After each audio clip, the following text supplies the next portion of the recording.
that self accountability, like, oh my God, it was so scary this past week. Like, no, you're the crazy one. But don't beat yourself up for being crazy though.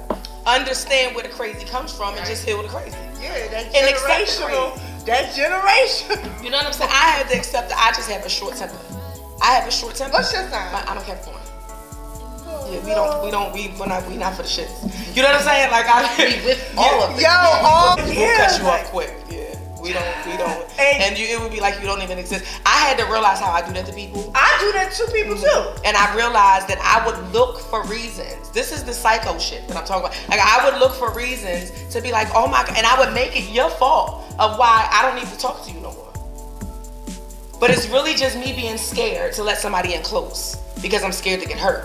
So therefore, you did something. I'm gonna find something that you did so I can be like, oh no, I'm not being. Girl, and it's your fault though. I make sure I put it on you. That's the crazy, because it can't be on me, because then that's being accountable. Right.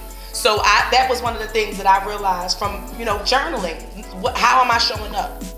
What am I doing that's causing people to go away? What's something that's being said? If you got multiple people saying you do the same shit, come on now. Like everybody ain't lying on you. And that's what I said. A lot of people hate to take that accountability. When you are the common denominator in all of these situations and the same thing keeps on happening, who's the only person still here? I realized that I am, without consciously knowing it, I kind of think as a Pisces woman, I have, and they say that's not right. You're not supposed to use your sign, but I really do think it is a part of my sign. Like, Capricorn, Aries, like to turn a situation, like I'll stop talking to you, or to manipulate the situation, but not consciously knowing that and I had to take a step back, like instead of just telling somebody how you felt, why completely cut them off? Why, like, I'm like you, I will cut somebody off and like they will not even know that today was the last day we was gonna have this conversation. See, and I'm the complete opposite, because I'm going to tell you exactly why. As soon as I might not reach out to you, but as soon as because a lot of people, like, I don't like I'm gonna be mad about something, I'm gonna act weird, I'm gonna disappear, and then I'm gonna pop back up like ain't nothing happened because I feel better now. And I'm one of those people that when you pop back up, I want to know why you fucking left, why you disappeared, and why, if we're grown-ups, why couldn't we have a conversation about that? Like, why would you start acting weird? Because I'm more so like, okay, you got a problem, like, let's fix the problem. Versus just saying, oh, I'm going to just throw the whole thing in the trash, like, over. I value people and I value the relationships, whether it's friendships, family ships or whatever, with people, because I don't let people in so often. So when I do let you in, for you to just to be like, oh, I'm just not fucking with you, I'm just not saying, well, why not? Like, well, if I did something wrong to you, because I might have offended you and didn't know that you were offended. And that's a lesson that I'm learning. It's like, you can't, Pisces, we like to assume. We map out a whole situation of why somebody did something to us. And then the person probably didn't even realize that they did what they did, and it could have been for a totally different reason. But in us, it's always elaborate. It's always elaborate. It's always a movie premiere that something happened where somebody could have just fell asleep. That's why they ain't text you back, or somebody could have just whatever it is. But then it's like, where does that come from? Me personally, with my relationships, because I always throw, like, I haven't been in that many relationships. To be a 40-year-old woman, and I've realized I've really only been in 2 serious, real relationships, that means I really don't have experience on. My mother was the same way. My mother went from going to the prom with my dad when she was 16 years old. He was in his 20s, 16 years age difference.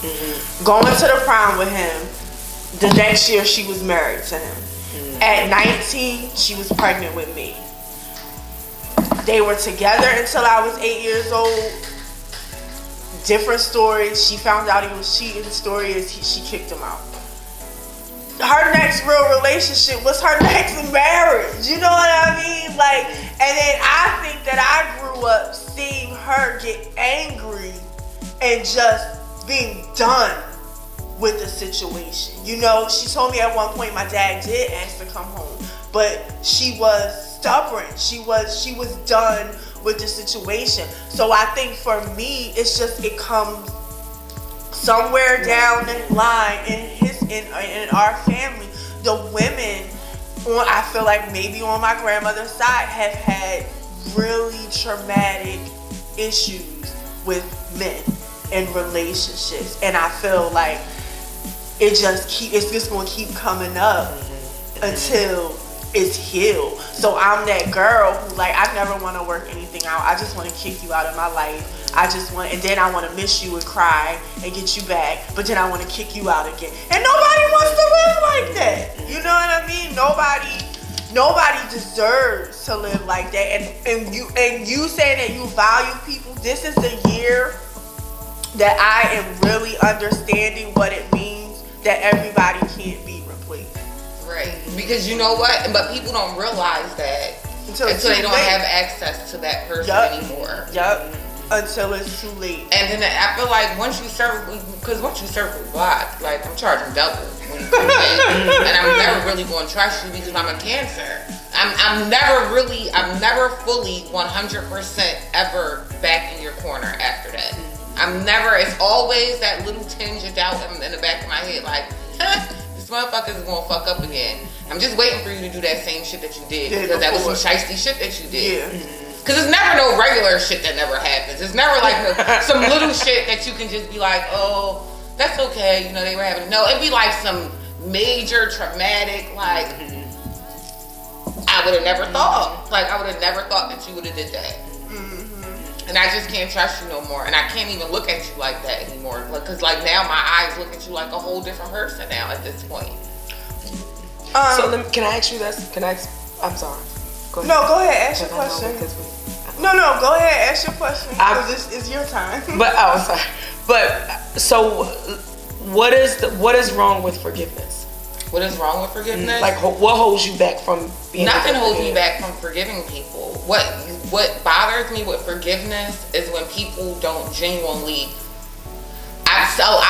In my own personal experience, I feel like a lot of people that I have forgiven, I've forgiven them for me, for myself, but they wanted my forgiveness just to come back for whatever reason, whatever the purpose that I served for them.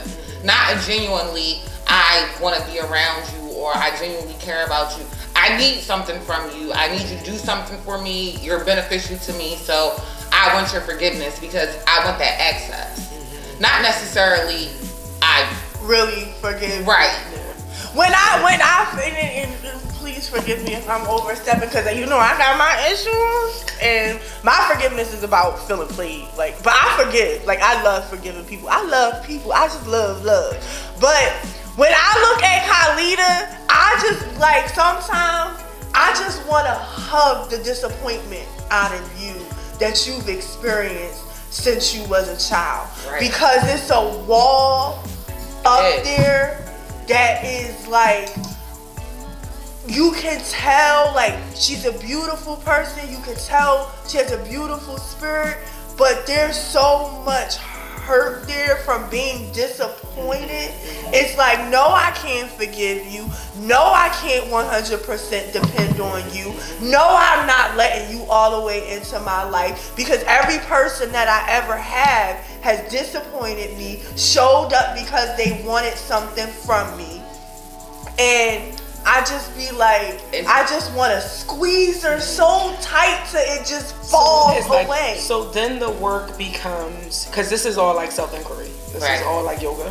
Right. So then the work becomes, okay, so how do I bring balance to that? Right? How do I still keep my boundaries, but at the same time not carry the pain with it?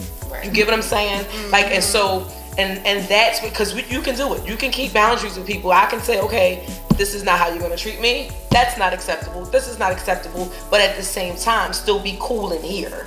You feel me? And so a lot of times what it takes for me personally, and I'm going to keep it on me, because I'm like that too.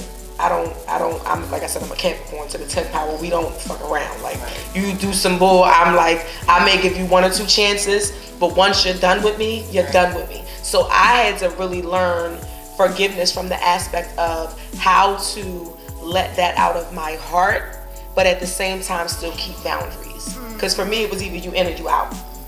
You know what I'm saying? It was no boundaries. If you in, you in completely. If you out completely.